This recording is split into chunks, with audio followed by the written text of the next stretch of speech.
Hello, everybody. Hope you've had a fun and fulfilling weekend. Managed to relax a bit. It's been a sunny day after that big storm. I'm out here in the yard. Sounds of mockingbirds making their music are coming and going, so bear with the background music. So let's touch base real quick on solubility product constants known as KSPs. This is the third of our equilibrium constants that we're going over. KQs for chemical reactions, KAs for acid dissociation in aqueous solutions, and then KSPs for the solubility of solids dissolved into aqueous solution. I had a two-part video I put out the other day that covered all three. This one just breaks down KSP by itself.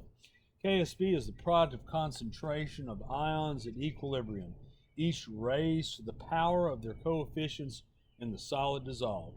Let's take an example, silver chromate. So we decided to experiment and come up with a molar concentration of how much the silver chromate solid will dissolve into our three ions of two cations, one anion, two silver ones, and one polyatomic chromate. So the way it's generally done experimentally, small bits, even microgram levels sometimes, probably milligram in this case, at a time, are added, stirred, allowed to settle, given more time, till eventually equilibrium is reached. Equilibrium, in this case, would be where we have a saturated solution. No more of our solute can dissolve and form aqueous ions. Anything more would form precipitates. That's not solutions, that's a suspension. So we would write our formula thus: our KSP must be our molar concentration of our three ions, our two cations, our one anion.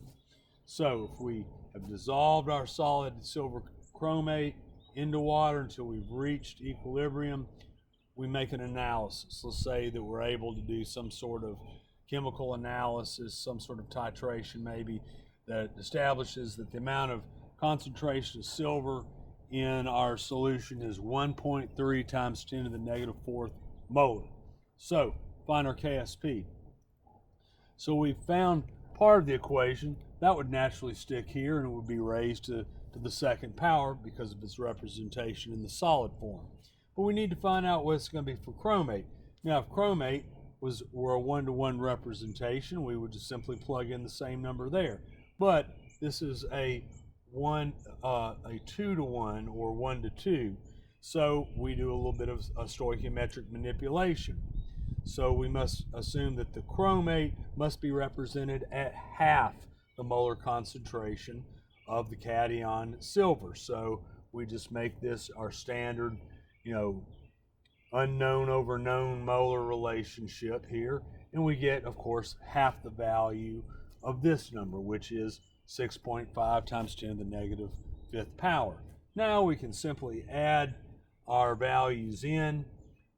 Our cation raised to the second power, our anion just representing the first power, and we get a KSP of 1.1 times 10 to the negative 12th.